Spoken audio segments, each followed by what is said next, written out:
C'est quoi? Ce petit est têtu, on dirait. Plus têtu qu'une mule. Le nouveau rendez-vous. Excusez-moi, mais quand on est énervé, ça soulage. Vous avez même un jingle, ça y est, vous avez même un petit générique pour Oui, vous, il Romain est très, Pulray. très gai, c'est le cas de le Très, dire. très énervé. Malheureusement, moi, je vais vous parler de quelque chose qui n'est pas gai Ah. du tout. Il y a en ce moment en France un climat délétère et étouffant, une vague d'homophobie violente qui s'abat sur les personnes LGBT. Pas une semaine, et cette semaine, pas un seul jour, sans que des garçons et des filles ne se fassent violemment agresser en raison de leur orientation sexuelle. C'est ce qui est arrivé il y a 3 semaines à Arnaud Gagnou, un jeune comédien de 27 ans qui sortait du théâtre avec son compagnon.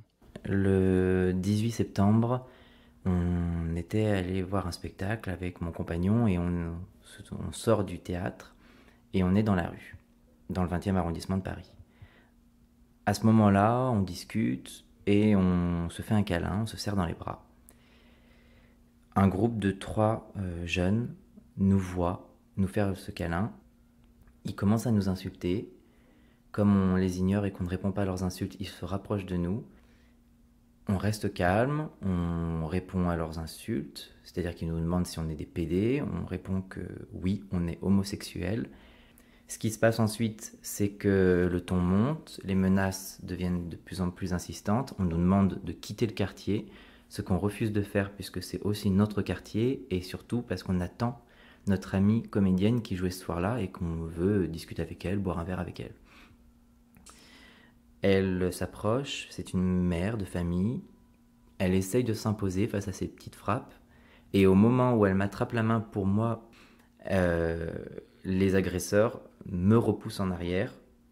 Je reçois un premier coup de casque au visage que j'arrive à parer avec le bras, puis les autres agresseurs me donnent des coups de pied dans le dos au niveau du milieu du dos et des omoplates pour essayer de me faire tomber. Et au moment où je me redresse, je reçois un deuxième coup de casque que cette fois-là, je n'ai pas le temps de parer et je le reçois en plein dans l'arcade. Une violence gratuite, une haine difficile à comprendre, une histoire tristement banale. Le dernier rapport de SOS Homophobie, publié en juin dernier, faisait état d'une augmentation de 15% des agressions physiques sur les personnes LGBT. Son histoire, Arnaud a choisi de la médiatiser, de partager son visage tuméfié sur les réseaux sociaux. Il a reçu des messages de soutien, bien sûr, mais il a aussi reçu des messages qui lui reprochaient d'avoir voulu enlacer son conjoint en Beaucoup de public. messages d'insultes, j'avais pu regarder aussi. Exactement. En somme, d'être un homosexuel visible.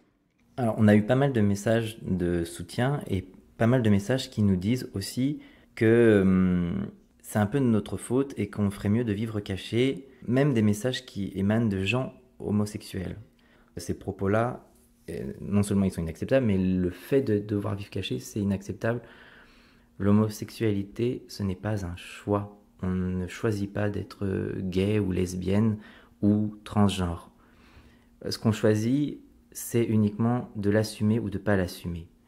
Le choix, il se situe là. Est-ce que je m'assume et je m'expose et je vis normalement, ou est-ce que je me mens à moi-même et je vis caché et voilà.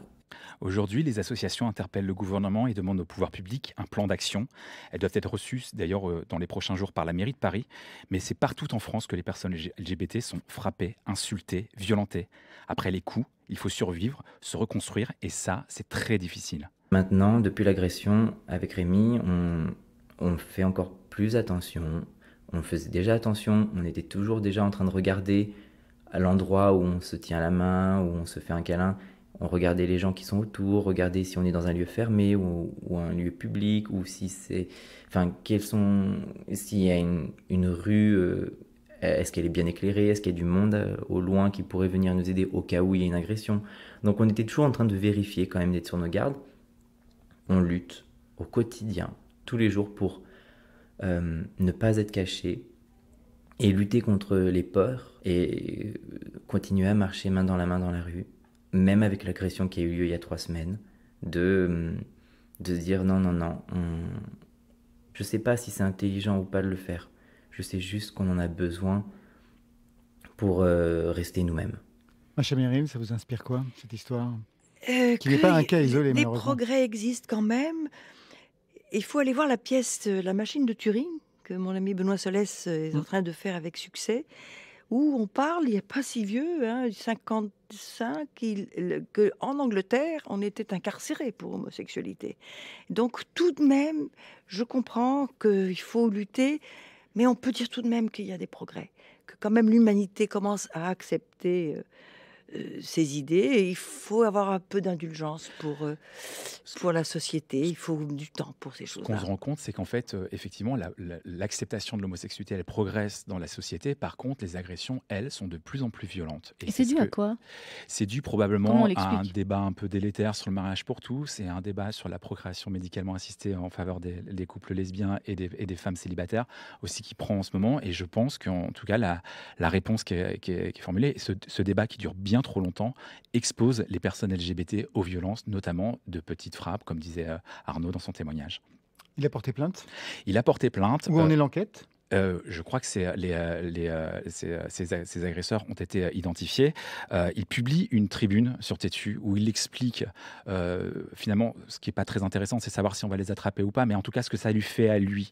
Et vraiment, je vous conjure, cette conversation sur l'homophobie, il faut qu'on l'ait tous ensemble. Il faut que vous en parliez à table, à vos enfants, à vos amis, avec vos parents, parce que si collectivement on ne réfléchit pas et qu'on ne décide pas à un moment donné d'aller de l'avant, on va vers de graves difficultés.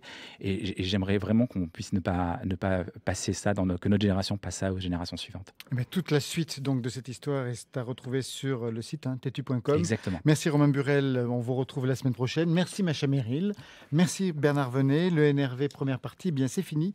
On va tous se retrouver